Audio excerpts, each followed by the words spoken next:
Good evening, everyone. Thank you for joining today's session on blockchain for business. How far are we from mass market adoption? Introducing today's speaker, Samrat Kishore is Senior Director at EC Council Global Services, the world's largest cybersecurity technical certification body. He is also the regional head with Enterprise Ethereum Alliance and serves on the board of 4 startups, actively investing in crypto, blockchain, and tech projects. Samrat is the co-chair of Baseline Protocol, an open source protocol being created under the aegis of Consensus, Ethereum Community Projects, ENY, and Microsoft, with sponsors such as SAP, ServiceNow, and Accenture. He is a mentor to the Government of India's Startup India program, Atal Innovation Mission, and BNest Smart City Incubator. Samrat specializes in blockchain and AI and carries a rich consulting experience from having worked with brands like KPMG, Deloitte, and Accenture Strategy, and clients in over 20 countries. He is also a member of the NASCOM Blockchain Special Interest Group. Our warm welcome to Samrat. We are glad to have you present at the online Manipal Plus series. Before we start the session, I would like to request the audience to ask questions only in the Q&A tab. We will take them at the end of the session. Also, to help us continue to make our programs better, we request you to please take the short survey at the end of this webinar. Over to you, Samrat.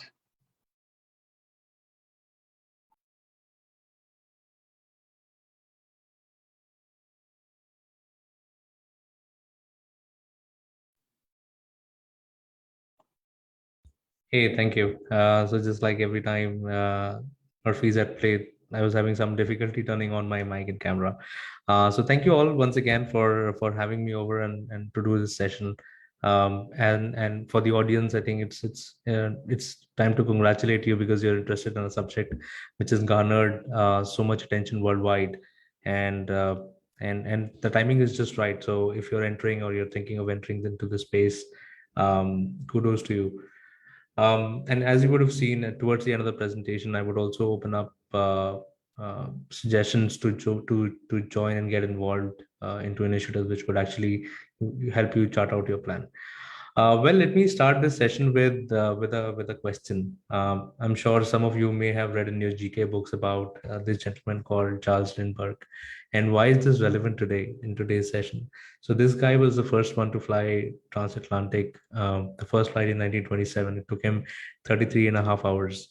Today it takes about 8.5 hours, and there are players like Virgin Galactic who are even trying to maybe reduce it to half or even less than that.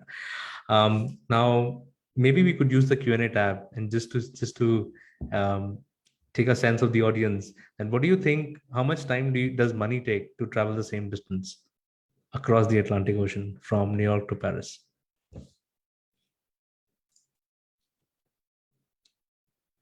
Your answers in the Q&A tab.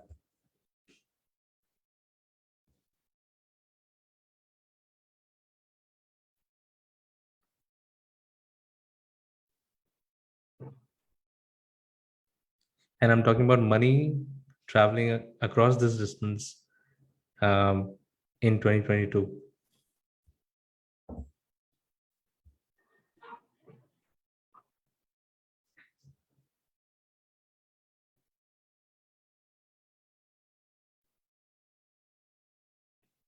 Okay, awesome. I think we've got some answers, and there's one outlier where Bakish is saying that it takes 3 days. Well, in my opinion, also it takes 3 days. If you are transacting with an unknown counterparty, if you're into a new business transaction, it takes over 3 days. So that means it's faster to send money over a plane than to send money via the banking system. And that's the kind of problems which blockchain technology can potentially solve for us. So that's why the world today is, as you see it, is euphoric about this blockchain technology, and especially cross-border transactions using cryptocurrencies. So that was just one example of the problems which potentially the blockchain network can solve. Let's explore a little more why this is so new and why everybody is talking about Web 3.0 and what does it entail. So I'm going to bring in my dear friend, Mr. Naval Ravikant. I'm a big fan of Naval Ravikant. So if you guys don't follow him, please do. He gives fantastic advice on blockchain and in general new technologies. His Twitter handle is very simple, @Naval. So he says there are 3 epochs of the internet. There are 3 paradigms which changed for us to reach here where we are today. The first came web, which was the internet as we knew it as we were growing up, and then came mobiles, and then with mobile phones came a new wave of mobility and apps, and that has now graduated into blockchains. So now you're going to see dApps, which are decentralized applications which are created using the blockchain technology. That's the present wave. That's the present form of internet which people are experiencing as we talk. There is billions of dollars being poured into cryptos and blockchain projects in general. So yeah, do keep that in mind that we are now in third age or third generation of the internet with blockchain technology. But let's now delve a little deeper. Let's double click on what blockchain is. So here is a book's definition of what blockchain is. The core of this technology is built on the concepts of distributed consensus of transactions, which are validated, executed, and recorded in a distributed network of nodes. Extremely important point here. Distributed network of nodes. This distributed network allows participants to jointly create, evolve, and keep track of one immutable history of transactions and other successive events, which simply means that there is one ledger which everybody looks at and which everybody trusts. So, a lot of you may be working professionals and you would have heard of terms like single source of truth. Well, this single version of the transaction just says single version of truth. So while it may be various sources, it may be various copies across all nodes which are in a blockchain network, we just trust one version of the truth, which is the most updated ledger. So that's the basic definition of what blockchains are, or how DLTs, distributed ledger technology networks, are created. There is no central administrator or centralized data storage. Extremely important point to note here. And that's the decentralization which everybody has been talking about. That's the core value which blockchain networks carry, that these are decentralized and there is no central authority which could control data and which could control access to these networks, provided they are public blockchain networks. And that also brings me to an important concept, that there are three kinds of blockchains. One is the public blockchains, the second is the private blockchains, and the third one, picking up the best of both worlds, is a hybrid blockchain which has a combination of public and private. So that's the just bear these concepts in mind while you look at the following slides, and we sort of let's go through a little more business.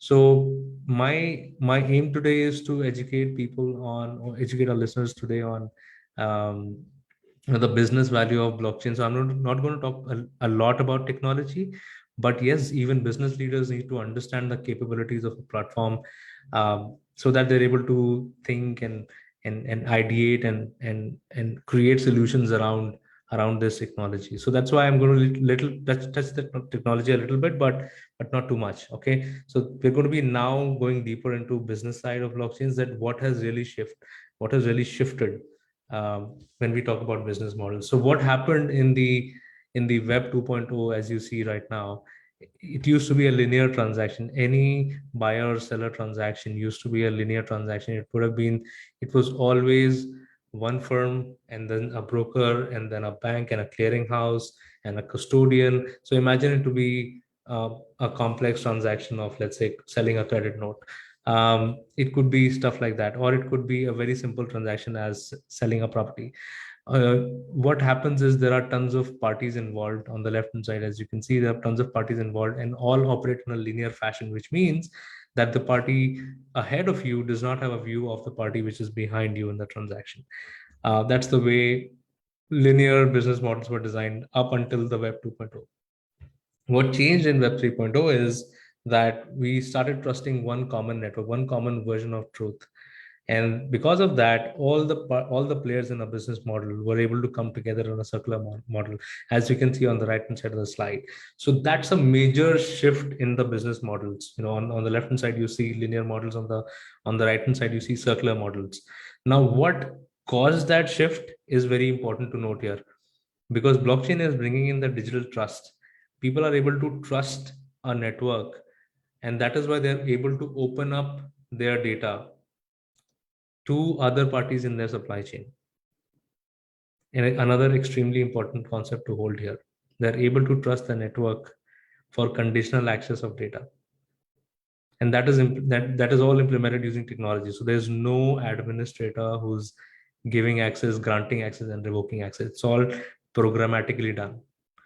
So that's the cool thing which blockchain is bringing in, and that's why you see disintermediation as one of the key takeaways of implementing blockchains. So yeah, it's disintermediating. It's eliminating the need for any intermediaries. It is eliminating the need for any brokers. And that's why a lot of business, I would not name those business. I don't want to pinpoint any particular industries. I believe most of the industries which are functioning today, a lot of parties in those industries were making money just doing matchmaking, just doing brokerage business.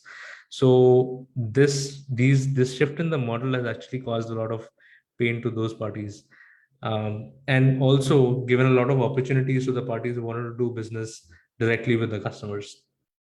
Yeah. Okay. So what changed technology wise? So Web 2, again, comparison between Web 2.0 systems versus the Web 3.0 systems or blockchain systems. Look at the left hand side, which is the traditional data technologies, which can be changed if there is a hierarchical data model, hierarchical database model, as you can see there. Um, it can be changed, it can be manipulated. Of course, there are certain technology controls which can be implemented around whether the data, that the changes that have been made can be detected or not detected, but the point is it can be changed. Then the second thing is it is fragmented and replicated.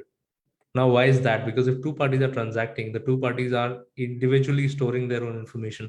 And imagine if in that one transaction there are 3 or 4 parties involved, all of them will have a copy of the same transaction. So eventually they are maintaining multiple copies of the same transaction, and then they get out of sync, and then they have requirements for reconciliation. So and that's also, by the way, a big business that a lot of outsourcing companies in India and abroad have been doing. So reconciliations are a big loss to productivity, and yeah, I think older applications were, that's the way they were operating, that they required reconciliations in too many interactions. Then the last one is protected in aggregate. So again, an important point that they to secure transactions uh, in a Web 2.0 sort of traditional data technology system, you always have to make sure that all parties which are in a particular transaction have to be secured. Then only the transaction will be secured. All right, which is not the case in a blockchain network if you design the consensus mechanism correctly. And I'm going to come to consensus mechanism in a bit, which is just my next slide. But importantly, if we design the network right, then the network is smart enough to kick out malfunctioning actors. If there are actors which are operating in bad faith, the network should and will kick it out. That's the way it is designed. And look at the distributed ledger technology, the blockchain systems on the right hand side, they're consistent and durable because the ledger, the single version of truth is replicated on all nodes. It comes by design, it comes with a high degree of resiliency. So even if few nodes go down, the network does not go anywhere. It can still survive and it can still answer to incoming requests. The data is shared and mutualized, as I said, pretty straightforward, encrypted by identity. I think this is extremely important. All nodes and all actors on a blockchain network are individually hold an individual identity, and that identity is used to sign each transaction which is made by that one particular actor. So till the time, look at degrees of separation. Till the time this person's identity or this system's identity is not compromised, no garbage data can actually enter a blockchain network. That's higher degree of security. I know system is absolute in terms of security. By the way, since I have a cybersecurity background, I can definitely tell you there are only two kinds of systems. Systems which have been hacked, and there are other systems where people don't know that this system has been hacked. All systems can and will be hacked. Then there is last but not the least, which is very important stuff. Data is protected at data element level. I think that's the stuff which I was just talking about, that all data elements are signed off by the entity's identity. How it's happening is by using cryptography, and I'm going to come to that in a bit, that how your private keys are used to sign off data bits which you're sending onto the network. All right. So those are the fundamentals. We just covered what has changed, why we are here, and how it is causing a big shift in the way businesses are designed or can be designed. Now you look all big companies talking about cryptos and NFTs and and tracing via blockchain networks. They definitely see a lot of value. I've been into this space since a long time, even through my past employers or through my startup experience as well, where clients were exploring, 2016, 17, clients were exploring that what could we do in this? My competition is doing this. But now, when we're sitting in 2022, in the past couple of years, people have put in a lot of money onto designing and creating these systems. And now 2022 and 3 is probably going to be the year when we see production deployments of a lot of these systems which have been designed and implemented in the past couple of years. So that's my prediction. And of course, reality is yet to be seen.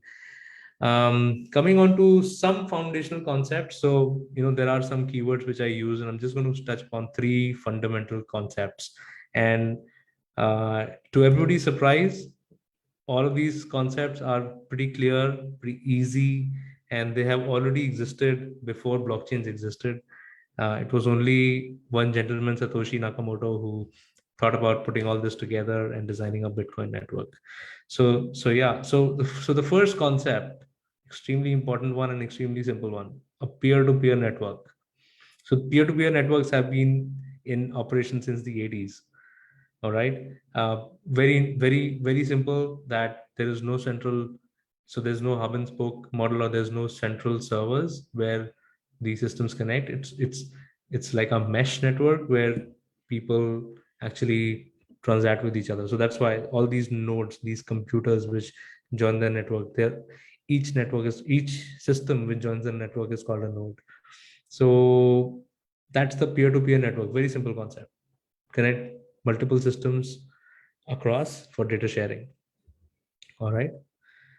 Next one is public key cryptography. Again, a simple concept being used since, I don't know, many, many years. I don't know. I think I first read it in my school days and then college days and whatnot. And I'm sure a lot of you would have also come across similar books and texts and etc. So public key cryptography has been there, right? Been there for a while. So very simple concepts. There's a public key, there's a private key. You sign your data with your private key, and you can also use the other person's public key to sign that information. So you can actually sign the document. If I want to send you one document, if Bob and Alice want to exchange a transaction, or exchange a document, so then Bob can actually sign a document using his private key and Alice's public key. All right. So when Alice receives that document, then only Alice will be able to unlock that document using her own private key. That's a simple transaction in a cryptography, in a public key cryptography. Now here, Bob and Alice are making a secure exchange of one document. For example, if anybody sniffs that data, if anybody picks up that data by any means, by medium of exchange, either by sniffing their emails or stealing their hard drives, they would not be able to open up the files because they have been encrypted. So all they will see is gibberish.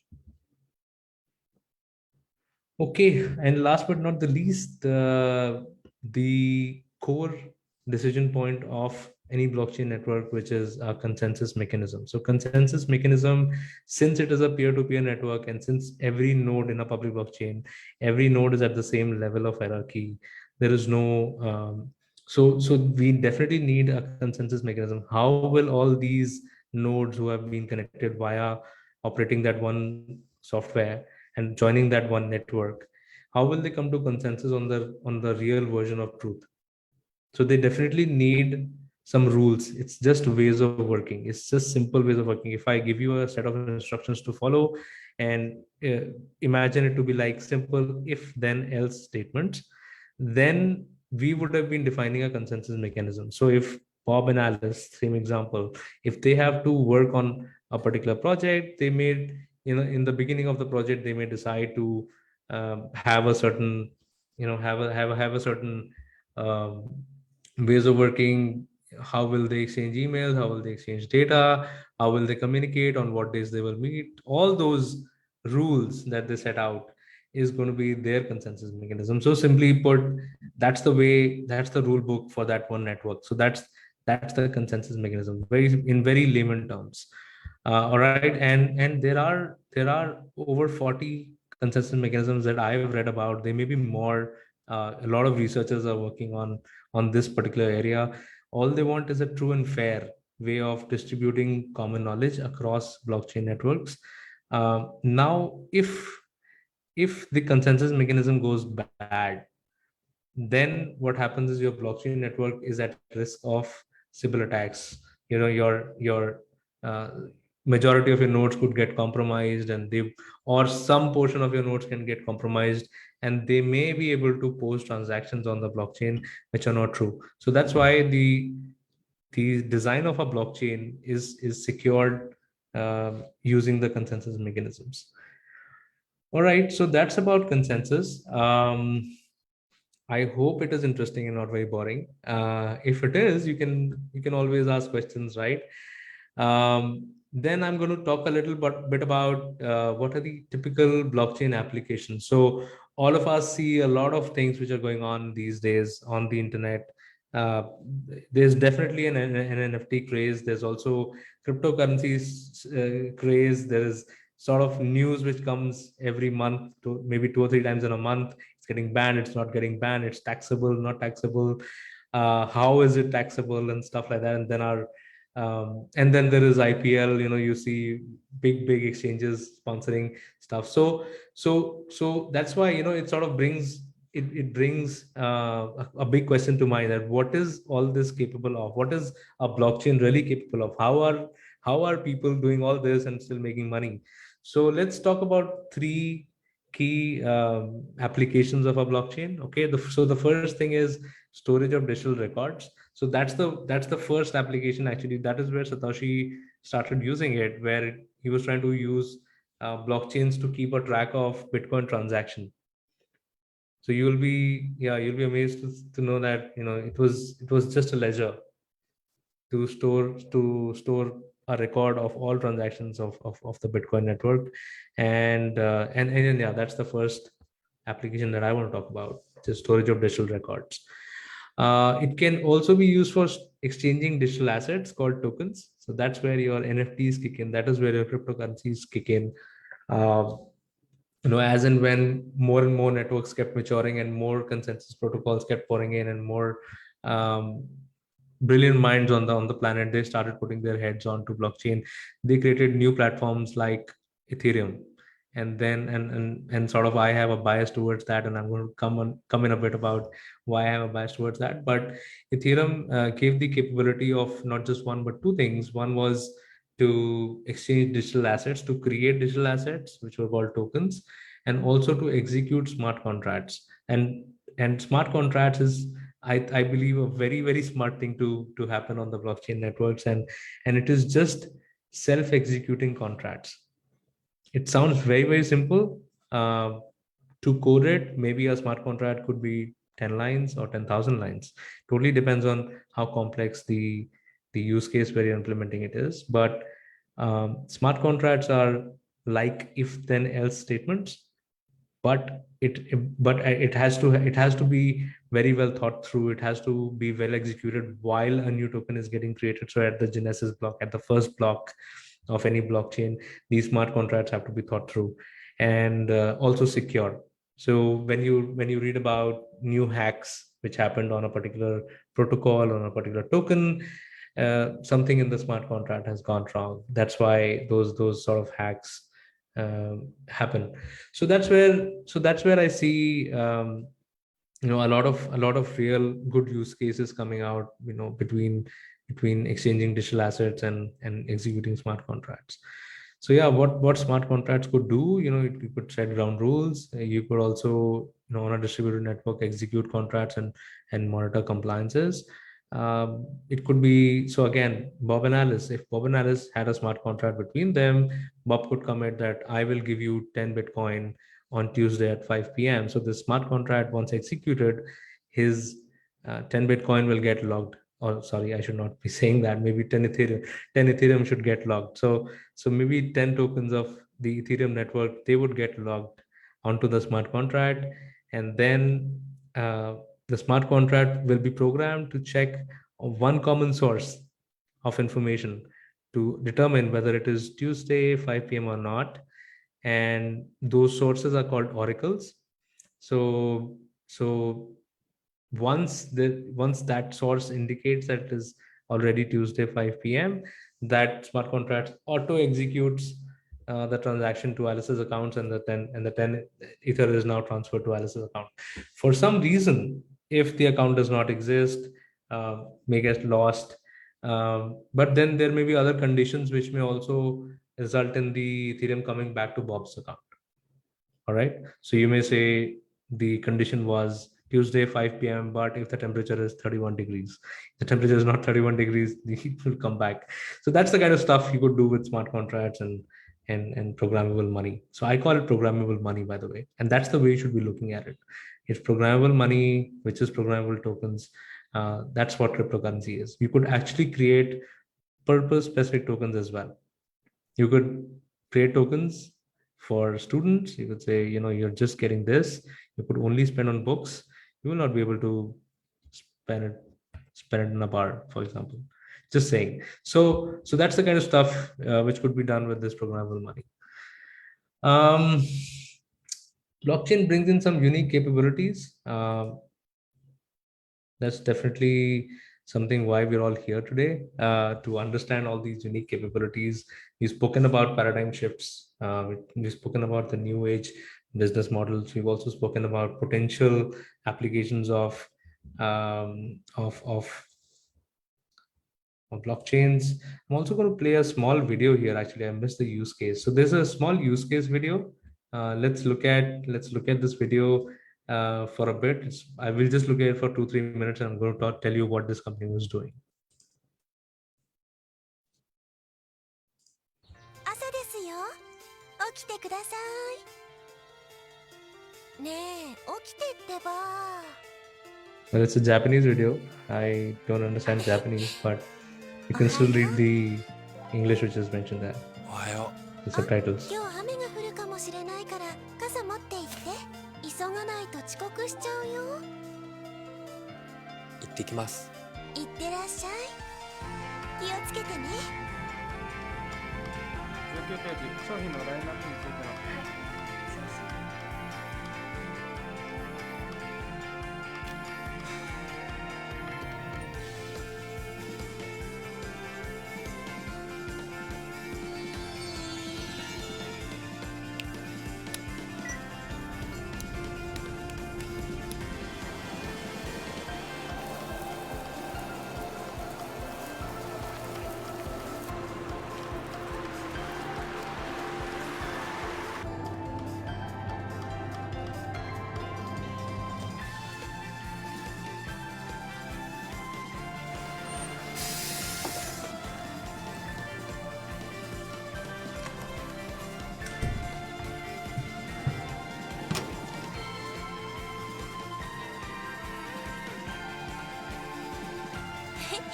おかえりなさい。なんかさ、家で誰かが待ってるっていいもんだな。さっき思ったんだ。Okay. So that's a use case. How you saw there was a virtual assistant, and the assistant was interacting with this person, also enjoying some life experiences like having coffee or exchanging chats.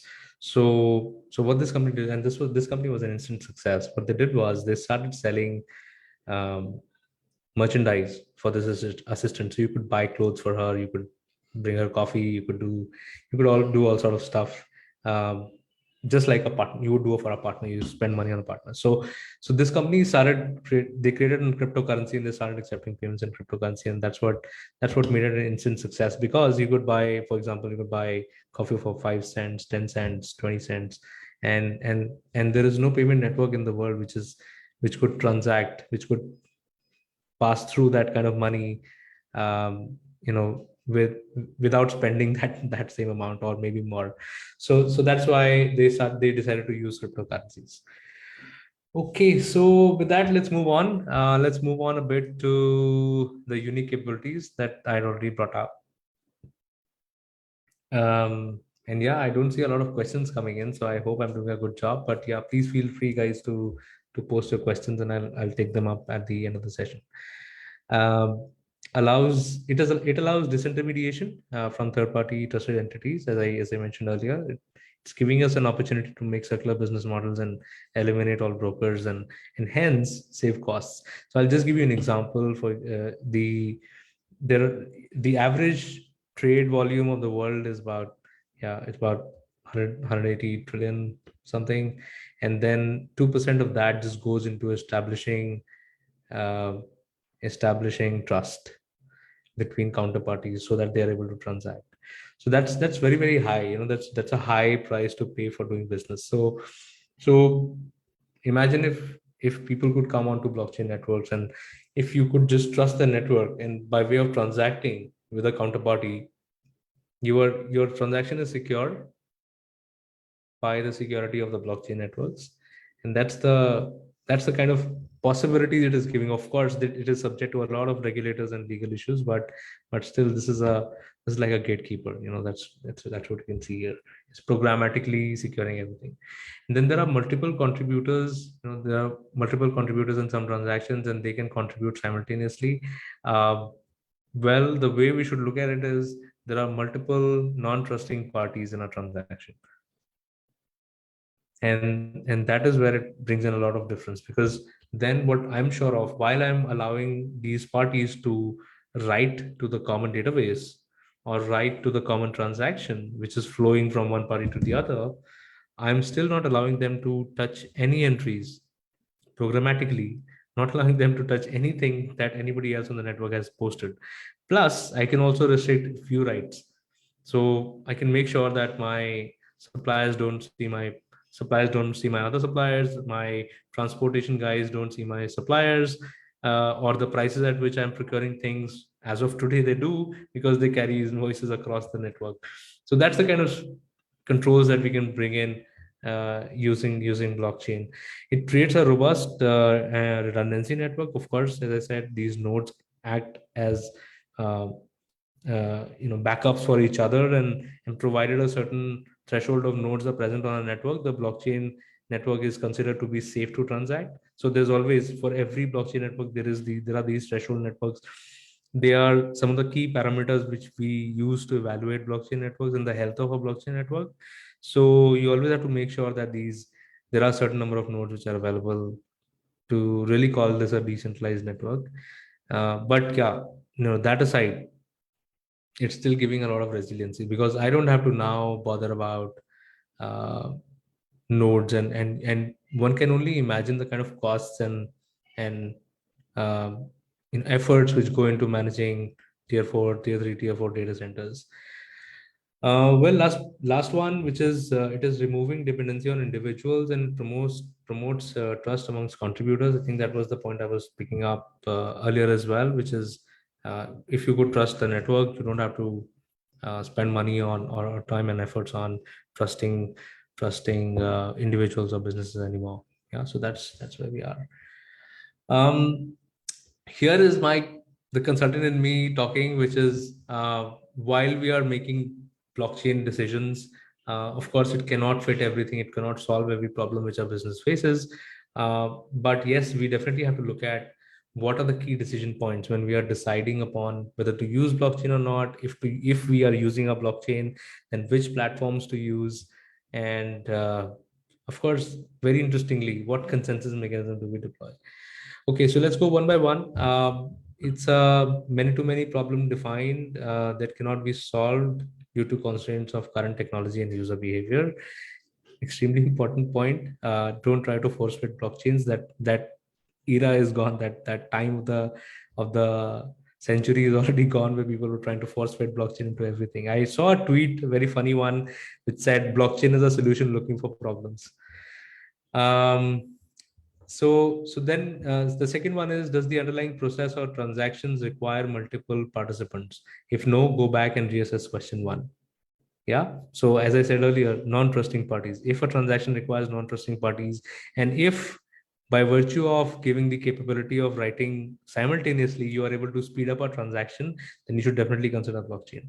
But if you're not, if you're fine, then you could just do distributed ledger. You could just do uh, peer-to-peer databases. That's also fine. You don't have to go blockchains. And maybe this is a subject for discussion on some other webinar, but yes, there is a sort of a degree of difference between distributed ledgers and blockchain. And then there are some people who are advertising themselves as blockchain killers also. So yeah, not picking them up here. Is there a trust issue between the various participants in the process or transaction, which is not currently or not addressed by existing intermediaries? Yeah. So banks, for example, fall in here, and they're the ones who sort of give guarantees, and they are they are in the business of providing trust for a business transaction, and up to 20% of their annual revenues are made out of just these services. And that's why, back in the day, they were the ones who were first feeling threatened about this new kind of technology coming in, and people starting to trust code more than the banks. So but then eventually they realized that yeah, they can coexist, and you, as you would see, a lot of banks made superb products and superb investments into many platforms. War3 Corda, for example, is a very successful platform. um Okay, the next one is the impact of resolving this problem statement core to the business with very high impact on top or bottom line of the company. If no, go back to question number one. Very, very important. Is it making financial sense to solve this? I remember there was a client, again, I can't name them, but they wanted us to design. Of course, they wanted to do a POC. They wanted to show it to their own management first. But the first application they wanted us to design was, I want to design a meeting room booking app using blockchain. So meeting room booking is not a big issue for a company. Of course, it causes a lot of efficiency issues, but there's no company who would spend a lot of money on just doing that. But they spend some money and they want to do a POC of, can we do asset management? This is like an asset, and can we do this? Can we do part ownership and stuff like that? So yeah, very important. Assess the feasibility, assess the financial impact of such a change. Very important aspect to note here is, you also have to look at the changes which will come into your, because every company has a technology debt. They've already invested tons of money onto designing their existing systems, so they have to look at the technical debt which sits inside the company, and the systems which have been designed, redesigned, or procured, and whether have they what is at the end of the life. So all that stuff. So when you start thinking of a blockchain solution, don't start thinking of it as in vacuum. Start thinking of it as fitting into an existing and running company. And that means that you also have to look at the upstream and the downstream systems. If this is a new system which comes in, or get another system gets replaced, what happens to systems which are feeding in data or taking data from the system? So upstream and downstream systems. And the last one is, what is the complexity of the solution required, the level of encryption, the level of distribution, etc. So as I said, these are technology decisions which need to be taken while we are designing blockchains. We have to sort of strike a balance between security, ease of use, and costs, and speed, etc. So all of those parameters have to be kept in mind while technology stack is being designed for any blockchain networks. Yeah, so with that, I'm sort of at the end of my presentation. Please keep posting your questions. I do see numbers going up. I've not seen the questions yet, but I will come to those. So what I'm going to leave you is with one notion, very important, which is what blockchain is not. I think a lot of people are telling you out there what blockchain is, but let's also sort of clarify what blockchain is not. And I hope that sort of helps you build your thoughts around this technology. Okay, so blockchain isn't just Bitcoin. I think it's pretty clear. It's not just cryptocurrencies also. It's pretty clear. Keep that in mind. If your friends tell you that, bring them to this video. Then there is blockchain isn't an automation solution. It cannot automate anything. It's a data technology. It's how you store it. It's how you design a network. It is not automation. There can be automation. It can work with automation, but this in itself is not automation. Blockchain isn't a workflow. It's like a corollary to that, to the earlier one. Uh, it's not a workflow. Blockchain isn't the solution or a product.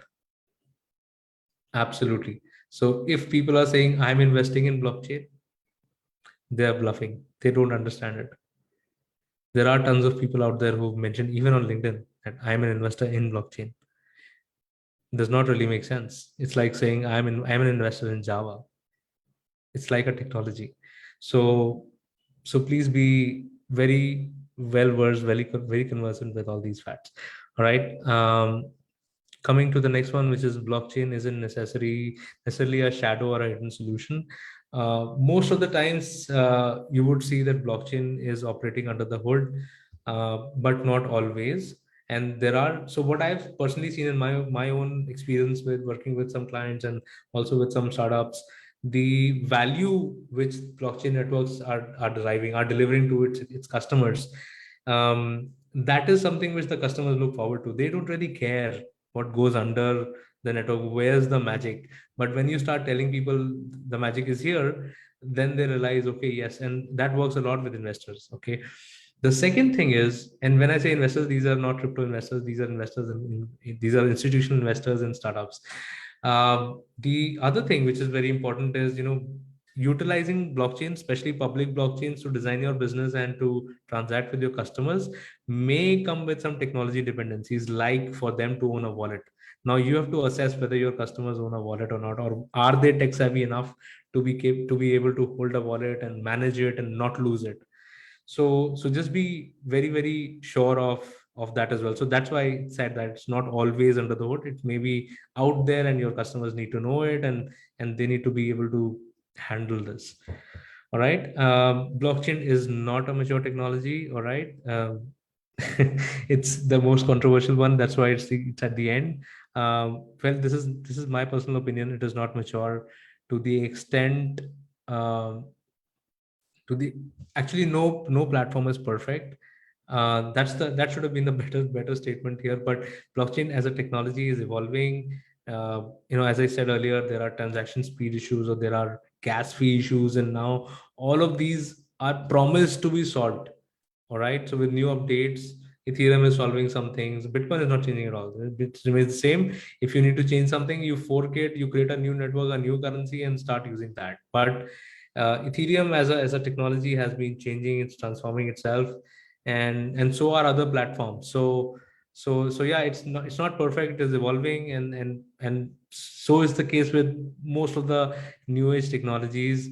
The adoption curves have gone through the roof. So and that is why, so faster adoption means faster rejection as well. So that's why a lot of people tried some stuff really fast and failed really fast, and started blabbering about it, because now, you know what, now you can write stuff on LinkedIn and Facebook. But then, there are some serious players out there which are creating fantastic blockchain solutions and fantastic blockchain platforms for others to build solutions.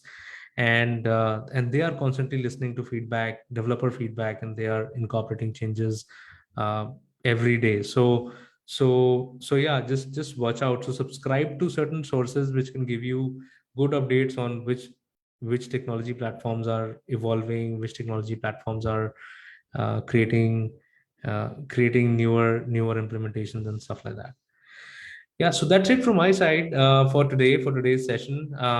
You can keep in touch with me and get involved in the initiatives that I'm part of. I'm the co-chair of the technical steering committee of Baseline Protocol, which is a new protocol getting created for system synchronization. So you can synchronize two systems using a technology called zero knowledge proofs. So it is absolutely secure. You're not sending data; you're just sharing proofs. It is using blockchain as a common frame of reference, like we use GMT as a common frame of reference for time across the time zones.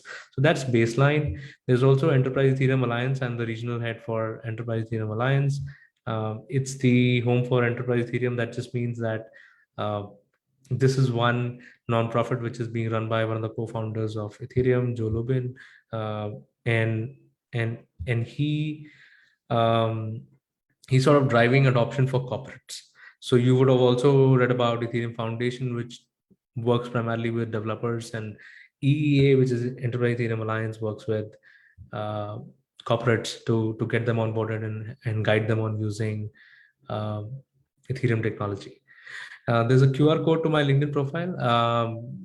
That's where I'm most active. That's the super easy way to reach me, ask me questions, or yeah, discuss topics. Anyways, so yeah, let's keep in touch, and thank you all. Back to you, team from Manipal. If can we go on to the Q&A?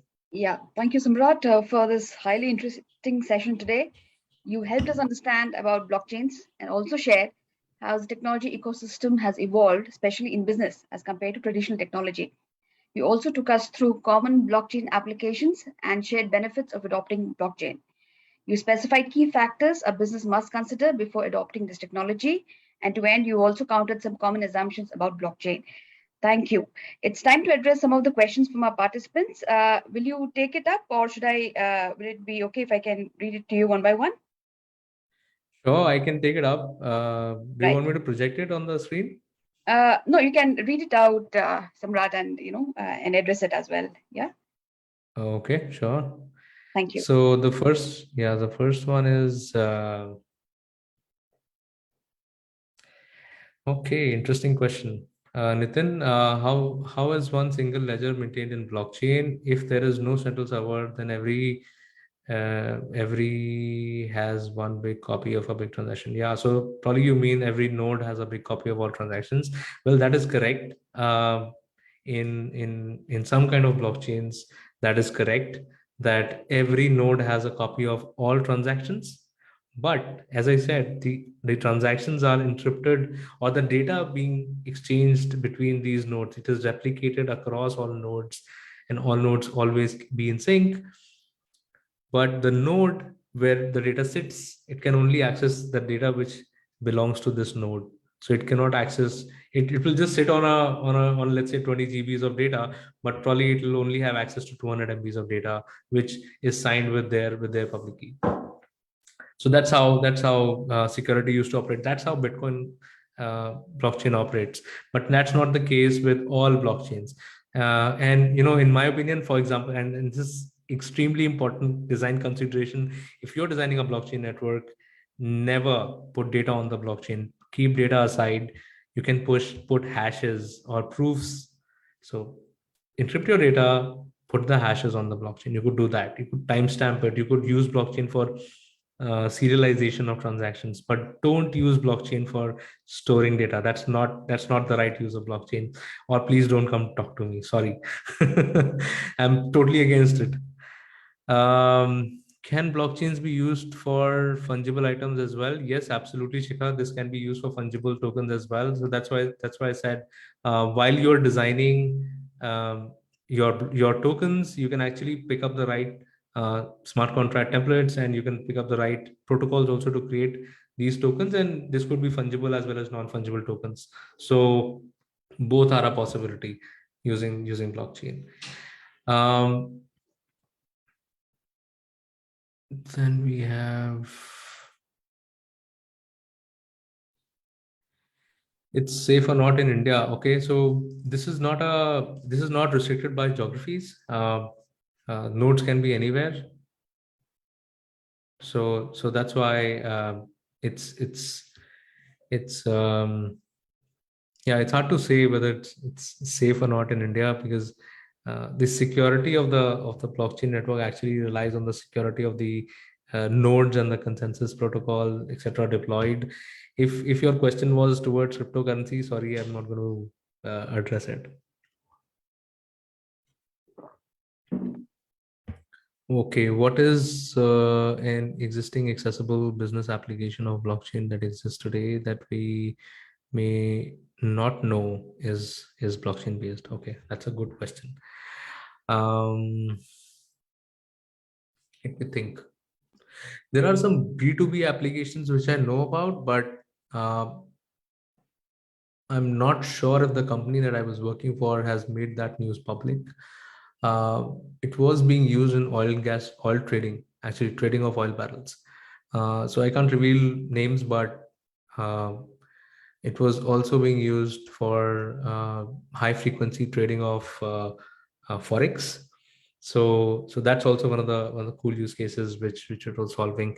So yeah, I think it so for companies to offer it to its customers, it sort of became a challenge because regulators were involved and a lot of bad press was involved about cryptocurrencies and blockchain. People used to think cryptocurrency is blockchain, blockchain is cryptocurrency. So that's why a lot of public applications could not see light of the day. But B2B applications was way faster. If two parties decide to transact in a certain way, they were able to implement stuff. So yeah, there are some businesses which are using blockchain technology for trading, etc. What skill does one require for becoming a blockchain developer? That's a cool question, Vagish. So you should follow career paths. I'm sure Manipal has got courses as well. This session may be part of one of those courses. Uh, so end of the day, as I said, it's easy stuff. Um, it's smart stuff put together to form this new technology. So end of the day, you have to be really sharp at server side programming. I think that's something really important. Pick up a language like Solidity or Go, and then you'll be sorted to write smart contracts and create your own tokens, etc.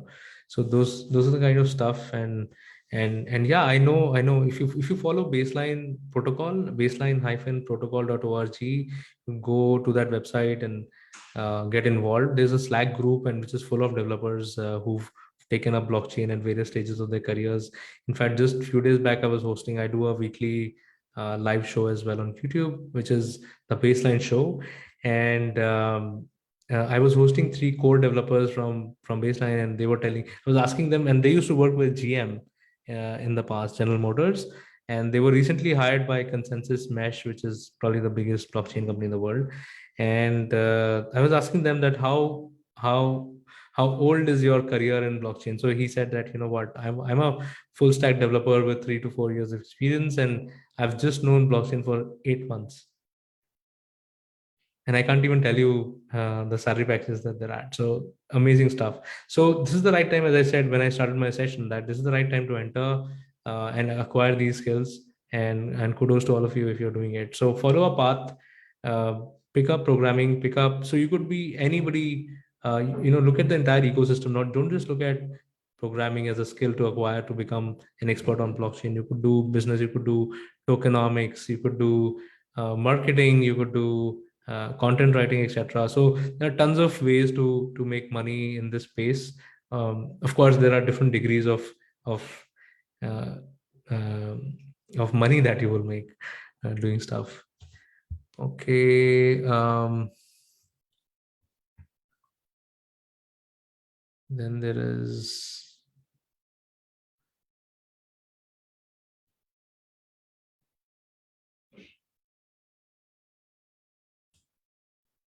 Okay, good question by Shalvi Pandey, which is, it's not totally reliable as of now, but do you think at some point it will be used everywhere by working more on it? I think it's yet to see uh, adoption like the kinds of, let's say, Node.js or Java, but um, and that's why I say that the opportunity is still there. But it will not go everywhere, because as I said earlier, it is not a technology which should be used or can be used everywhere. And it does not make sense to replace every database out there with blockchain. So yeah, I think there has to be a prudent uh, use case or business case behind doing something on blockchains. But yes, definitely, if to answer part of your question, there is tons of ground to cover in terms of adoption. Can blockchain be hacked? Well, the same principles of a server being hacked apply to blockchain nodes, but the important part is the only way of hacking a blockchain, especially a public blockchain, is doing a Sybil attack, which means that, in very crude terms, if I hack majority of the nodes on a network, then I may do something which I'm not allowed to do. then they would believe. So for example, 51%. If I hack 51% nodes on a particular network, then I'm able to post transactions which I was not authorized to post, or make people believe that the thing that I'm saying is true because I own 51% of the network. So that is why people rely on larger blockchain networks which have got thousands of nodes, and it's practically impossible to hack all of those, or 50%, 51% nodes. So that's the thing. Even if one node gets compromised, all it can do is it can play around with its own data. It cannot do anything with anybody else's data. Okay, do you see these technologies replacing currencies of country and come up with one globally exchangeable currency? Maybe. Okay, that's what you mean to write. Okay, cool. So yeah, it's a good question. The CBDCs, or central bank digital currencies, is just one application of blockchains which I see. I also wrote an article a few days back for Economic Times on CBDCs and the benefits that it brings. There's tons of news out there where RBI governors are talking about it and stuff. So yes, it does have a lot of value, but I don't see it to be practical to deploy a global CBDC or one currency across the globe. I think cryptocurrencies, on the other hand, are already serving that purpose. So there will not be one government accepted currency across the world. That's just my opinion. Maybe leaders meet somewhere and they decide that, yeah, we need to do this, um, but yeah, in my opinion, although if you look at any cryptocurrency which is like Bitcoin or Ethereum, you can actually see it's a global currency. Anybody could transact with anybody else, and there are certain global platforms. I've recently seen a global platform which is working with freelancers, and it is helping people get work and get paid in cryptocurrency across the globe. Okay, in the interest of time, should I just pick up one question now? Yes, Samrat, we can maybe pick up Okay. another 2 or 3 questions Pick max. up another. Yeah. All right. Okay. So let's look at clarify on fungibility. Alex, clarify on fungible. I think that is so. It's very clear, simple concept. Fungibility and non-fungibility. There are $100 in your bank account versus $100 in your pocket in let's say 1 rupee notes. Just taking an example. Okay. So $100 in your bank account, you cannot separate 1 rupee from another rupee while they're sitting in your bank account. If you make a payment to somebody of 1 rupee, 1 rupee digitally will go to that person's account. Now you don't know what is the serial number or sequence number of that 1 rupee, which is sitting in your bank account. But if you have notes, if you have currency notes, they all carry a serial number, so they're all unique. Okay, so they are also that $1 note or 1 rupee note which you are holding in your hand is unique because it is numbered, and there's only one such note, in the ideal scenario. So that is non-fungible. Okay, because you cannot put 2 notes together and say, you know what, they've now combined there, I can't differentiate one from the other. On the other hand, if they were um, 1 rupee in your bank account and you add another 1 rupee in your bank account, it will become 2 rupees, and then you will not be able to segregate which one was there earlier and which one came later on. So that's the difference between, there's a very crude way of explaining fungibility to someone. Yeah. So the key difference being uniqueness. If I can differentiate one from the other, it's non-fungible. If I cannot differentiate one from the other, it is fungible. That means it can be combined to form an aggregate. Yeah. Okay, then we have Vakish. I'm not picking up your question. Sort of an advanced question. I'm told that this is sort of a basic course, so I'm not picking up staking yet. But yeah, we could definitely have a chat if you ping me on LinkedIn. What else? All right.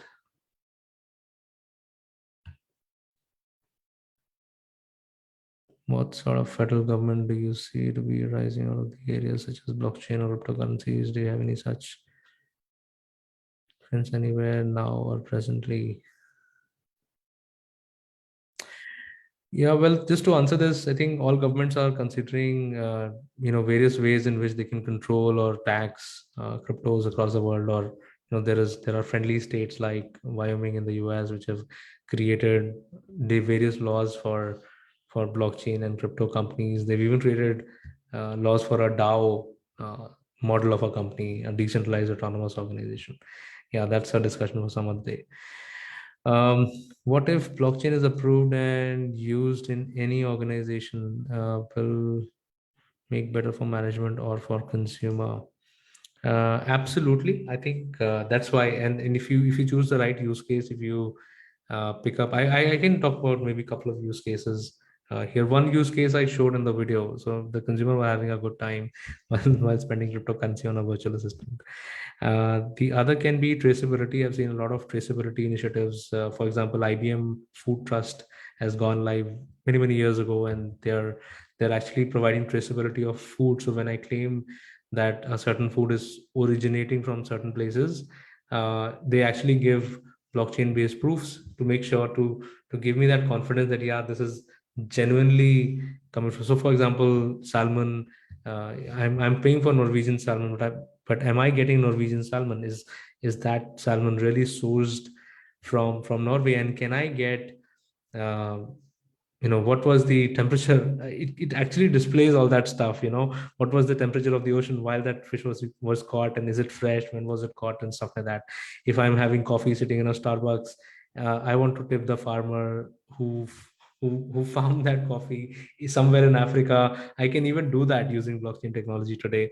Just scan a QR code, tip the farmer. 10 cents reaching a small place in Africa will still make a difference to that guy, right?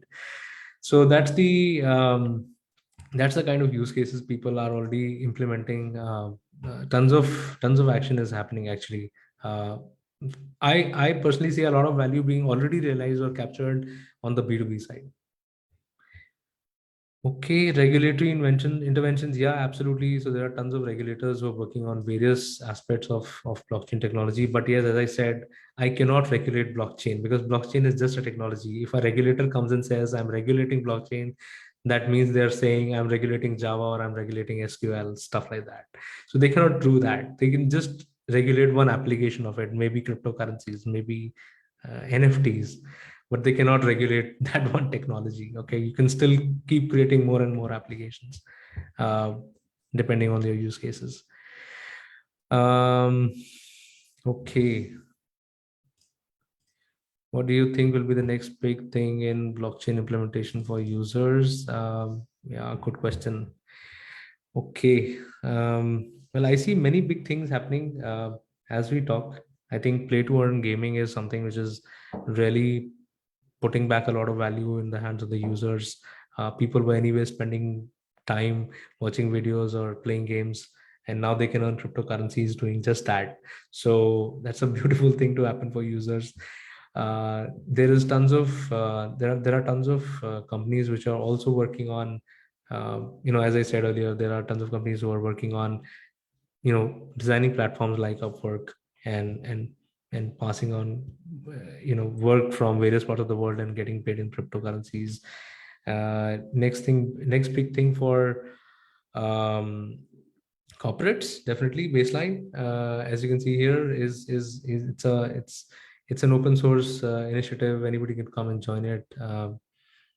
Baselined in, so we have been talking about baselined systems, baseline invoices. So all it will do is, and long story short, it will help you get cheaper credit.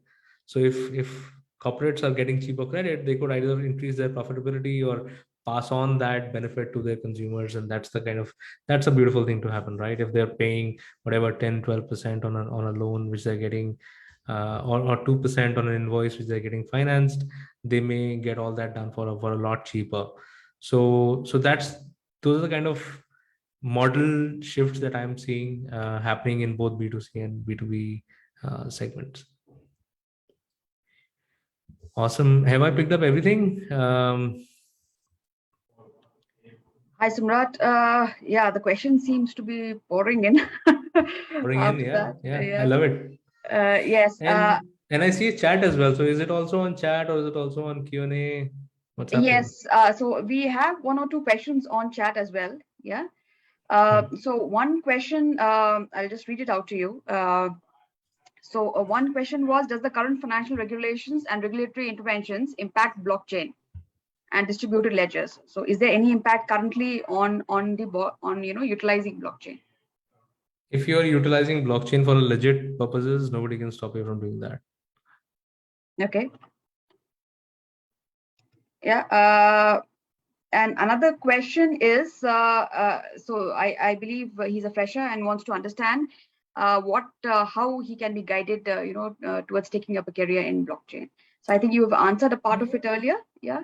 If you can just share. So congratulations on making it to this webinar. I think that's part of it, part of the journey. But yeah, do take a course, whoever that is. Sorry, I'm not seeing your name, but do take up online courses. There, that's the best.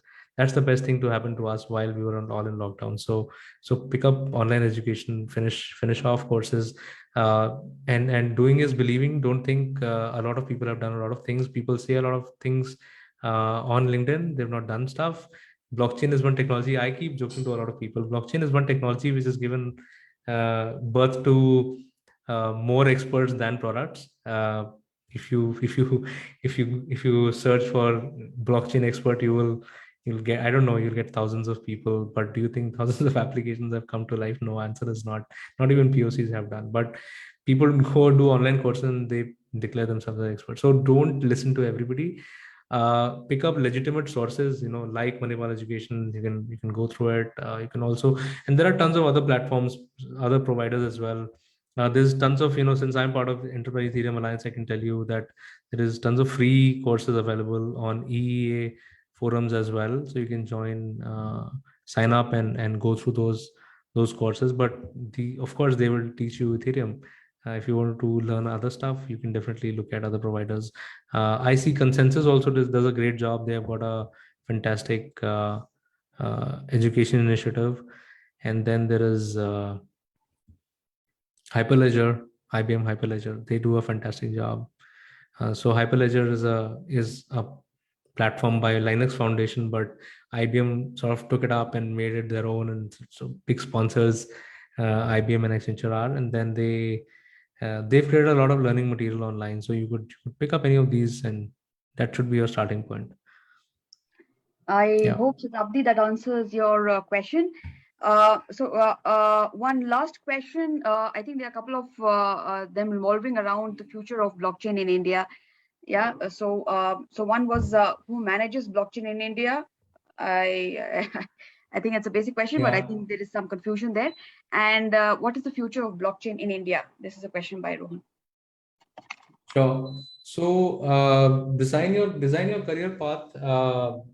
Don't, and as I said, don't restrict yourselves to thinking about this technology and India. India is looked as the back office of the world sometimes, and people come to India to get their software developed. So I think that is where most of the companies are making money today, creating software for other companies across the globe, and they're actually charging what 200 300% of what they would generally earn making other software. So that's the first way people started making money on blockchains in India. The second thing is, of course, cryptocurrencies. A lot of people are doing crypto tradings, and they're doing pretty good. And so yeah, you could do that stuff. And who controls blockchain in India? Answer is nobody. You could set up your own thing just tonight and run your own ICO, do your own coin just tonight. Nobody controls anything. It's all open source stuff. Yeah, all you need is an internet connection. But as I said, do legitimate stuff. Nobody's going to stop you. If you cross over to the other side, then God help you. Okay, I think that's all we have time for today. Can we close the session, Samrat? Yeah.